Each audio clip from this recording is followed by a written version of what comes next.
यह कहानी एक छोटे से गांव की है जहां एक विशेष बिरयानी के लिए मशहूर एक शेफ था। उसका नाम था आमिर। आमिर की बिरयानी पूरे क्षेत्र में प्रसिद्ध थी। लोग दूर दूर से उसकी बिरयानी का स्वाद लेने आते थे। आमिर का जन्म एक साधारण परिवार में हुआ था। उसके पिता एक किसान थे और माँ घर संभालती थी। आमिर को हमेशा से खाना पकाने का शौक था। जब वह छोटा था उसकी माँ उसे रेसिपी सिखाती थी। धीरे धीरे आमिर ने अपनी माँ से सीखे हुए नुस्खों को और भी सुधारना शुरू किया। एक दिन आमिर ने तय किया कि वह बिरयानी की एक नई रेसिपी बनाएगा। उसने कई किताबें पढ़ी, विभिन्न मसालों को मिलाया और कई बार प्रयोग किया। आखिरकार उसने एक अनोखी बिरयानी बनाई जो सबको मंत्रमुग्ध कर देती थी।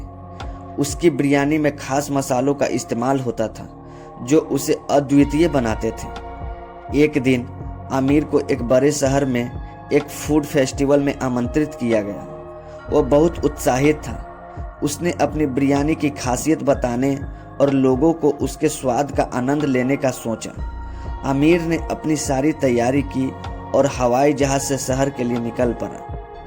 हवाई यात्रा के दौरान अचानक एक बड़ा तूफान आ गया। पायलट ने स्थिति को संभालने की कोशिश की, लेकिन विमान को नियंत्रित करना मुश्किल हो गया। विमान टर्बुलेंस में झूलने लगा और कुछ ही क्षणों में एक बड़ी आवाज के साथ विमान दुर्घटनाग्रस्त हो गया। आमिर ने खुद को बचाने की कोशिश की, लेकिन सब कुछ बहुत तेजी से हुआ। जब उसे होश आया तो उसने देखा कि वह जंगल में गिरा हुआ था। उसके चारों ओर कई अन्य यात्री भी थे। सभी को स्थिति का आभास था, लेकिन कोई नहीं जानता था कि वे कितने समय तक वहां रहेंगे। आमिर के मन में एक विचार आया। उसके पास बिरयानी बनाने के लिए कुछ सामग्री थी। उसने सोचा कि यदि वे लोग एकजुट होकर काम करें तो शायद वे कुछ खाने के लिए बना सकें। आमिर के अन्य यात्रियों से संपर्क किया और उसके साथ मिलकर खाने बनाने का निर्णय लिया। यात्री एकत्रित हुए और सबने मिलकर अपनी अपनी सामग्री साझा की। कुछ के पास चावल था, कुछ के पास मसाले और कुछ के पास सब्जियां। आमिर ने अपनी बिरयानी की रेसिपी का उपयोग करके सबको एकजुट किया। आमिर ने जब बिरयानी बनानी शुरू की तो सभी ने उसकी प्रतिभा का सम्मान किया। जैसे जैसे बिरयानी पकने लगी, उसकी खुशबू जंगल में फैलने लगी। सभी यात्री उत्सुकता से उसकी ओर देख रहे थे। जब बिरयानी तैयार हुई तो सबने मिलकर उसे खाया। यह सिर्फ खाना नहीं था, बल्कि यह जीवन की एक नई आशा थी। कुछ घंटों बाद बचाव दल ने उन्हें ढूंढ निकाला। जब वे बचाव दल के पास पहुंचे तो आमिर ने अपनी बिरयानी की कहानी सुनाई। सभी ने उसे सराहा और उसकी बिरयानी की विशेषता की तारीफ की। हवाई जहाज की दुर्घटना के बाद आमिर ने एक नया संकल्प लिया।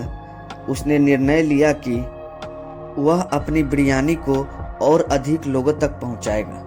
वह वापस अपने गांव लौटकर एक रेस्टोरेंट खोलेगा जहां उसकी बिरयानी को हर कोई चख सके। इस अनुभव ने आमिर को सिखाया कि संकट में भी उम्मीद और सहयोग का महत्व होता है। उसकी बिरयानी न केवल उसके लिए बल्कि सभी के लिए एक जीवनदायिनी बन गई। आमिर ने अपने अनुभवों को साझा करते हुए कहा, जब हम मिलकर काम करते हैं तो हर मुश्किल को पार कर सकते हैं। इस तरह आमिर की कहानी न केवल एक हवाई दुर्घटना की थी, बल्कि एक नई शुरुआत की भी थी। उसकी बिरयानी अब सिर्फ खाना नहीं बल्कि एक भावना बन गई थी। आमिर ने अपनी बिरयानी के माध्यम से जीवन के महत्व को समझा और अपने अनुभवों को साझा किया। उसकी कहानी आज भी लोगों की प्रेरित करती है कि संकट में भी एकजुटता से हर बाधा को पार किया जा सकता है। यह कहानी हमें यह सिखाती है कि जीवन में मुश्किलें आएंगी, लेकिन हमारे इरादे और सहयोग से हम उन्हें पार कर सकते हैं। बिरयानी की खुशबू और आमिर की कहानी आज भी लोगों के दिलों में बसी हुई है। Thank you so much guys.